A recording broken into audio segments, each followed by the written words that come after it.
يا عاشق الجنان والفوز والغنيمة فخذها بالمعاني بسيطة عظيمة. بسم الله الرحمن الرحيم. السلام عليكم ورحمة الله وبركاته. الحمد لله والشكر لله والصلاة والسلام على محمد بن عبد الله وعلى آله وأصحابه ومواله أما بعد. Sahabat kafir yang dirahmati Allah Subhanahu wa taala, ketika kita mengarungi bulan suci Ramadan, maka ada beberapa ketentuan yang Allah Subhanahu wa taala tentukan buat kita, yang ini semata-mata kembali kepada kebaikan kita semua. Di antaranya selain perintah salat, maka Allah Subhanahu wa taala menggandengkan dengan perintah zakat, wa aqimus shalah wa atuz zakat. Di antara macam-macam zakat ada zakat mal, zakat profesi, perdagangan dan sebagainya. Yang akan kita hadapi dan wajib kita tunaikan pada saat ini adalah zakat fitrah, di mana zakat ini secara bahasa adalah pembersih. Kemudian fitrah ini adalah kita kembali kepada kesucian. Maka di antara tujuan zakat fitrah ini diwajibkan kepada kita sebagai umat muslim adalah jabaran lissaum, sebagai penambal daripada kekurangan-kekurangan puasa kita, ya, sehingga mungkin kalau kita simpulkan tidak ada yang luput di antara kita semua daripada kekurangan, kesalahan ketika kita berpuasa. Maka di antara penutupnya, penyempurnanya adalah zakat fitrah. Lantas, bagi siapa saja zakat fitrah ini diwajibkan? Para alim ulama kita merumuskan daripada kewajiban zakat fitrah ini.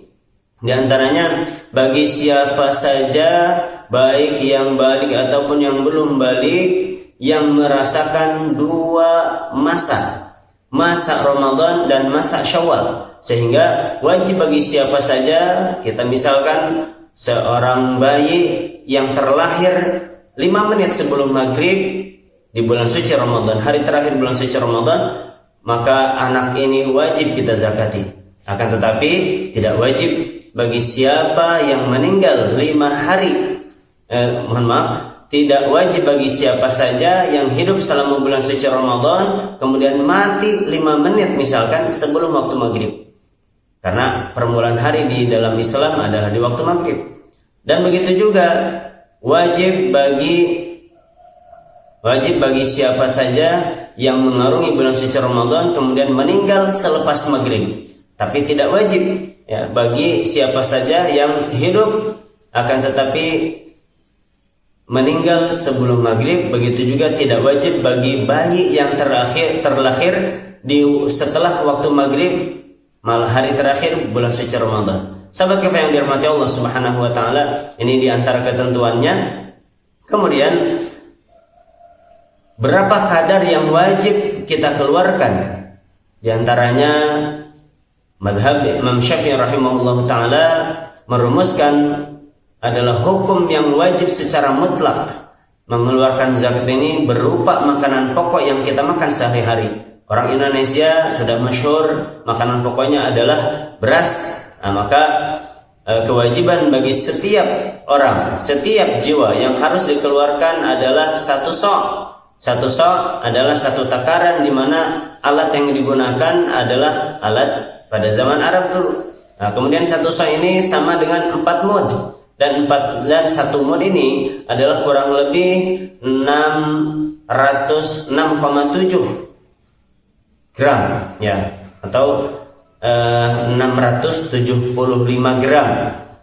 Berarti 1 kilo kurang, kalaupun di dalam liter ada yang merumuskan 688 mili dan sebagainya. Maka sahabat kafir yang dirahmati Allah Subhanahu wa taala, kalau kita transformasikan ke takaran kita, maka kita mengikuti.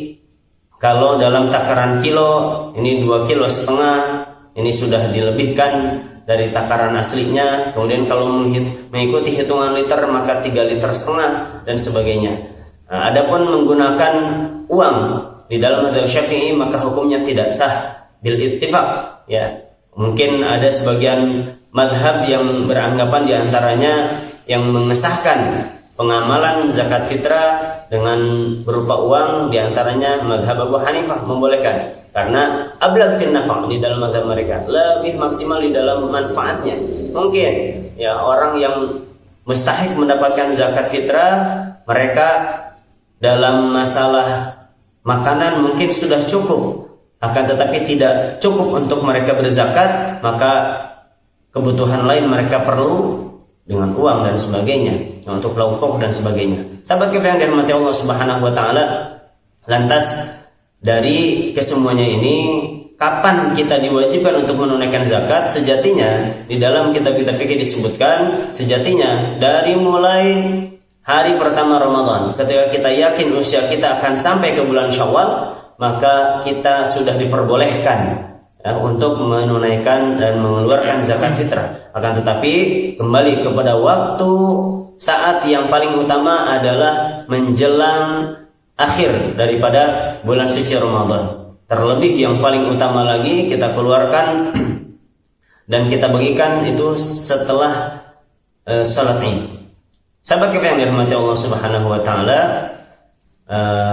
di antara beberapa yang kami tambahkan, ya diantaranya mungkin ada niat ketika kita mengeluarkan zakat yang sudah dirumuskan oleh ulama-ulama fikih kita. Niat kalau untuk sendiri, nawaitu an ukhrija zakatal fitri an nafsi fardan lillahi ta'ala. Adapun kita ingin menzakati daripada keluarga kita, boleh digabungkan, misalkan membawa istri, anak, ya, maka niatnya kita rubah sedikit, nawaitu an ukhrija zakatal fitri an nafsi wa amman talzamuni nafaqatuhum syar'an. Nah, ini kita berikan, kita serahkan kepada amil zakat di tempat-tempat kita. Nah, kemudian amil ini bertugas untuk menerima dan menampung daripada zakat, kemudian nanti menyebarkan, ya. Maka sahabat yang dirahmati Allah Subhanahu wa taala, adapun doa, ya, yang harus dipanjatkan oleh para amil yang menerima zakat yang sudah dirumuskan oleh ulama-ulama kita, doanya adalah jarakallahu fima a'taita wa baraka fima abqaita wa ja'alallahu laka tahuran. Ini yang sudah dirumuskan oleh ulama-ulama fikih kita di antara doanya, yang artinya wallahu a'lam bishawab, jarakallahu fima a'taita, mudah-mudahan Allah Subhanahu wa taala mengganjar apa yang telah engkau keluarkan, wa baraka fima abqaita, dan mudah-mudahan Allah memberikan keberkahan apa yang sisanya, wa ja'alallahu laka tahuran, dan mudah-mudahan Allah menjadikan bagimu harta-hartamu, makanan-makananmu itu menjadi suci. Sahabat yang dirahmati Allah Subhanahu wa taala, yang terakhir, lantas bagaimana cara pembagiannya? Pembagiannya sudah Allah Subhanahu wa taala sebutkan di dalam Al-Qur'an, 8 golongan orang, ya, di antaranya adalah fakir, miskin, ya, dan sebagainya. Ada 8 yang disebutkan di dalam Al-Qur'an. Di dalam mazhab Syafi'i ini kita boleh memilih atau membatasi untuk membagikan zakat kepada mereka minimal 3 golongan. Minimal 3 golongan, dan minimal dari satu golongan 3 orang.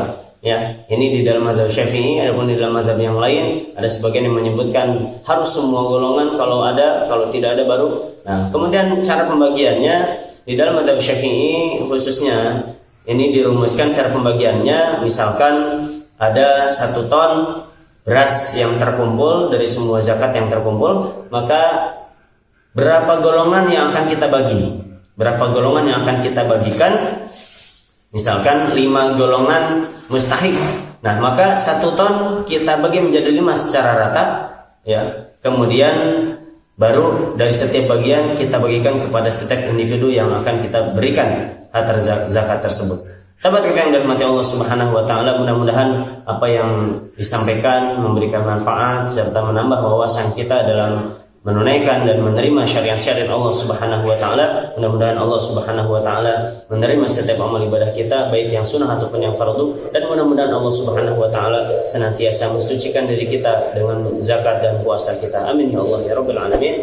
Hadana Allah ila ajma'in. Akhirul kalam, wallahu muwaffiq ila aqwamit thariq. Wassalamualaikum warahmatullahi wabarakatuh.